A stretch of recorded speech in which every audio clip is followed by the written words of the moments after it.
Good day, folks. This is Greg Judy at Green Pasture Farm.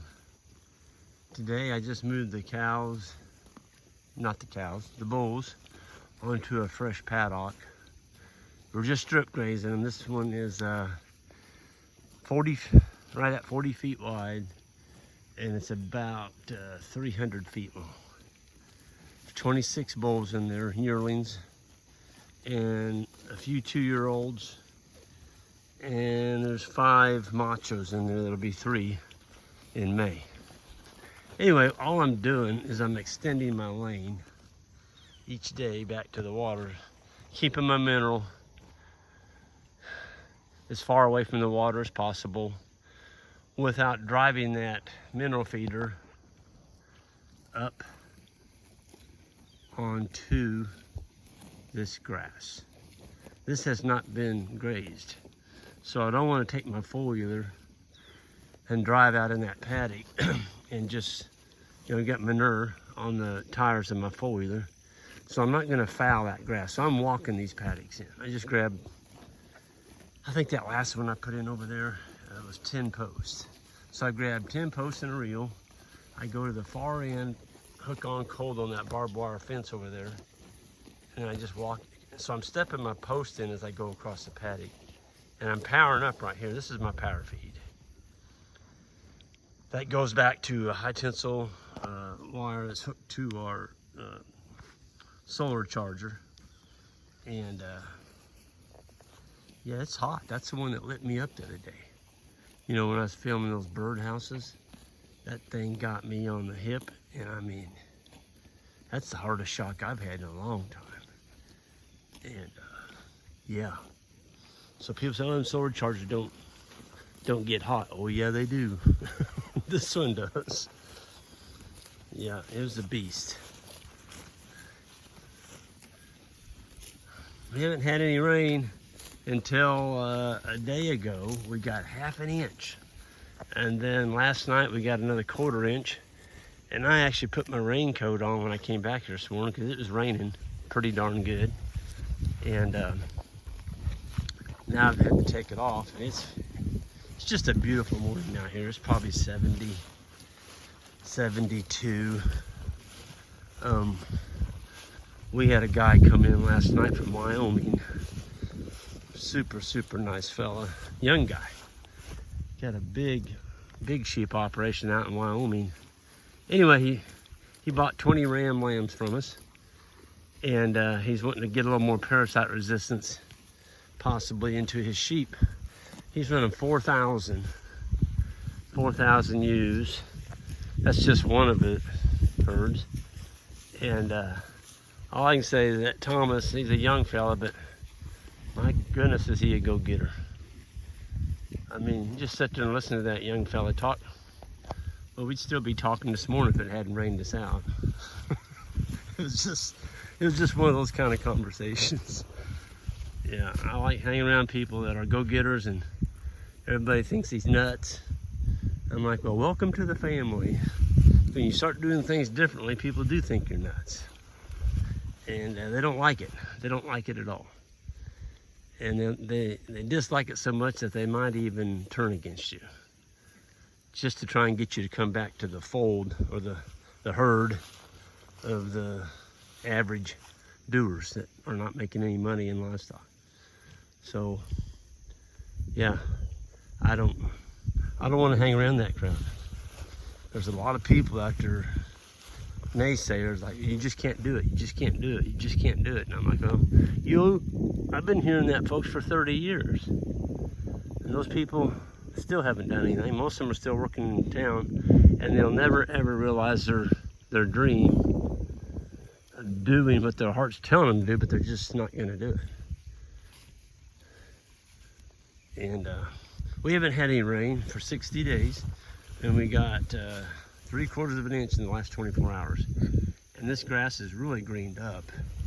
Folks, this is Kentucky 31 fescue. Endophyte infected fescue, I will add. This is the stuff that all of our government agencies are telling us to spray. Spray it out. Use whatever you want. I'm not even going to mention the chemical because, whatever. kill it, and then you plant a different fescue. And all it does is cost you a ton of money, and then this fescue comes right back in 5 years, and it's made itself a home, and you gotta spray it again and do without grass for a year until your new grass comes up. Hopefully it'll come up. For those people that tried doing that this spring, they still don't have any grass because we didn't get any rain. And so when you spray your farm and kill it to try and bring in a more beneficial grass species, or that's what we're told anyway, and then it doesn't rain, folks, you're behind the 8 ball. You know, with hay selling for $80 to $125 a bale, and you got to feed your animals for 12 months because you sprayed your entire farm and killed it, and then you don't get any rain, that's a great way to go broke. But you got to remember, folks, when people are telling you to spray and introduce all these species and all this different thing, just follow the money trail. Who's telling you to do that, and where does that money lead back to? It sure isn't coming to your pocket. It's coming out of your pocket.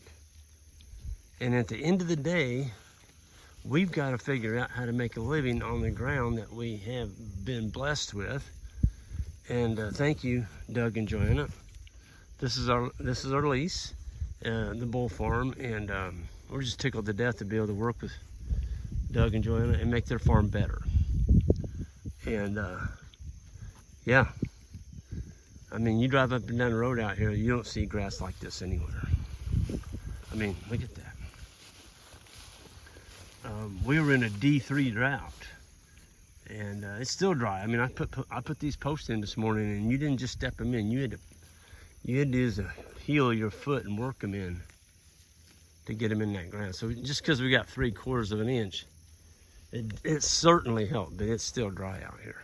But we still have forage, and we haven't had to destock since early summer. So we did destock some. That's one of your management tools, is to cut your numbers when it doesn't rain. Okay. And my friend Ian in Africa, and Ian, if you're listening to this, good morning to you over there in South Africa. Ian always says for every week that goes by and you don't get any rain, you need to add 1 day of recovery period to your drought plan. So let's just say you're on a 60-day recovery and you go a week, it doesn't rain. You need to add another day. And you got to keep track of when it doesn't rain. You should be cutting some of your livestock numbers as the summer progresses, because if you start out in the spring thinking you're going to grow a lot of grass like we did this year and it doesn't rain, what do? Well, you sell your steers. We sold all of our steers the 1st of May. I didn't have a spring flush this year. We didn't get any rain, so I sold the steers. And what that did, it gave us more available feed for our cow-calf, the cows that were getting ready to calve in April and May. We needed it, and it wasn't growing back, so I made the decision immediately to take a semi-load out of here. And you know what? It was a good management decision. And the sooner you do that, folks, the more forage that you preserve for your cow herd.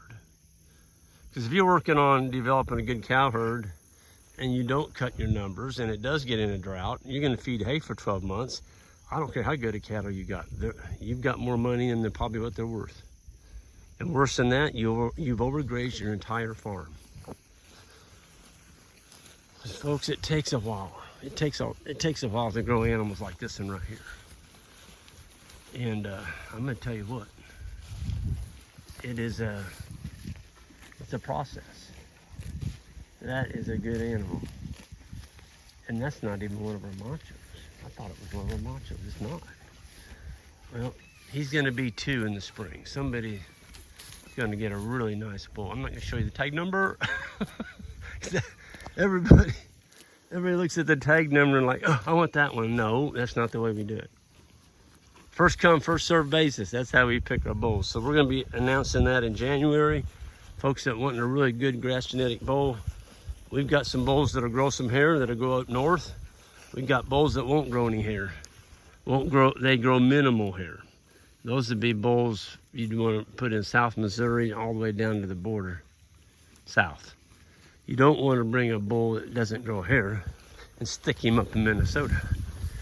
That's stupid. Don't do that.